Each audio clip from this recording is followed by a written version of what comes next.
வணக்கம். ஐக்கிய நாடுகள் சபையின் மனித உரிமைகள் பேரவையின் 57வது கூட்டம் ஜெனீவாவில் நடைபெற்றுக் கொண்டிருக்கிறது. இந்த கூட்டத்தில் பங்கேற்று பேசும் வாய்ப்பு பசுமை தாயகத்துக்கு கிடைத்திருக்கிறது. இன்று அந்த கூட்டத்தில் பசுமை தாயகம் சார்பாக இன்று நான் பேசியிருக்கின்றேன். பசுமை தாயகத்தை துவக்கி நிறுவி அதை வெற்றிகரமாக நடத்தி கொண்டிருக்கும் சமூக நீதி போராளி எங்களுடைய நிறுவனர் மருத்துவர் ஐயா அவர்களுக்கு இன்று என்னுடைய மனமார்ந்த நன்றியை தெரிவித்துக் கொள்கின்றேன். அதே போல 2004 பசுமை தாயகம் அமைப்பின் தலைவராக இருந்த மருத்துவர் அன்புமணி ராமதாஸ் அவர்களின் தொடர் முயற்சியால் பசுமை தாயகம் ஐக்கிய நாடுகள் அவையின் அங்கீகாரத்தை பெற்ற ஒரு அமைப்பாக வளர்ச்சி பெற்றது. தொடர்ந்து நாங்கள் தமிழ்நாடு மற்றும் புதுச்சேரியிலும் மரக்கன்றுகளை நட்டும் ஏரி குளங்களை தூர்வாரியும் விழிப்புணர்வு பிரச்சாரங்களை செய்தும் பல பணிகளை மேற்கொண்டு வந்திருக்கின்றோம்.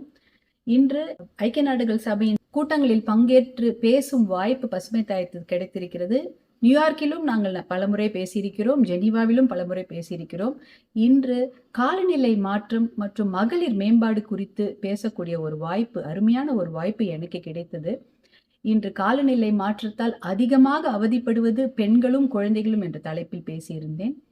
காலநிலை மாற்றம் என்றாலே எல்லாருக்கும் தெரியும். எப்படி வரலாறு காணாத வறட்சி, வரலாறு காணாத வெள்ளம் போன்ற எத்தனையோ இயற்கை பேரிடர்கள் வளரும் நாடுகளில் நிகழ்ந்து கொண்டிருக்கிறது. இதிலெல்லாம் அதிகமாக பாதிக்கப்படுவது பெண்கள் தான். அதை பற்றியும் பேசியிருந்தோம். அதே போல பெண் குழந்தைகள் பள்ளிக்கூட படிப்பை பாதியிலே நிறுத்திவிடும் அவலமும் நடந்து கொண்டிருக்கிறது. ஏனென்றால் தண்ணீர் பற்றாக்குறை. தண்ணீர் இல்லாமலும் தண்ணீரை தேடியும் பெண்கள் பல மைல் தூரம் நடந்து தங்களுடைய வாழ்நாளை பாதி நாள் தண்ணீருக்காகவும் சாப்பாட்டுக்காகவும், அதாவது தன் குழந்தைகளுக்கு ஒருவேளை உணவு கொடுப்பதற்காகவே பெண்கள் தங்களுடைய வாழ்நாளில் பாதி நாளை நடந்தே கழிக்கின்றார்கள். ஒருவேளை தண்ணீர் கொடுப்பதற்காக வாழ்நாளில் பாதியை நடந்தே கழிக்கிறார்கள் என்பதுதான் ஒரு வேதனை அளிக்கக்கூடிய ஒரு உண்மை. அந்த விஷயத்தை காலநிலை மாற்றம் மேலும் கடுமையாக்க இருக்கிறது என்றுதான் சொல்ல வேண்டும். இந்த விஷயத்தெல்லாம் எடுத்து கூறி இன்று ஐக்கிய நாடுகள் அவை மனித உரிமைகள் பேரவையில் நான் இன்று பேசியிருந்தேன். இந்த விஷயங்களை மேலும் நாம் எப்படி எதிர்கொள்வது என்பது பற்றியும், உலக நாடுகளின் தலைவர்கள் இந்த பசுமை இல்ல வாயுக்களை அதிகமாக வெளியேற்றியது மேலை நாடுகள் தான். ஆனால் அதிகமாக பாதிக்கப்படுவது என்னவோ வளரும் நாடுகளும் தீவு நாடுகளும் தான். அவங்க இந்த வளரும் நாடுகள் இந்த பாதிப்பிற்கு பெரிதளவு காரணம் இல்லை. ஆனாலும் இதனால் அதிகமாக பாதிக்கப்படுவது வளரும் நாடுகளில் உள்ள பெண் விவசாயிகளும் பெண்களும் மகளிரும் குழந்தைகளும் தான். இந்த விஷயத்தை தான் நாங்கள் இன்று பேசியிருந்தோம். இதற்கு ஒரே தீர்வு, காலநிலை மாற்றத்தை எதிர்கொள்ளக்கூடிய ஒரே தீர்வு மிட்டிகேஷன், அடாப்டேஷன்.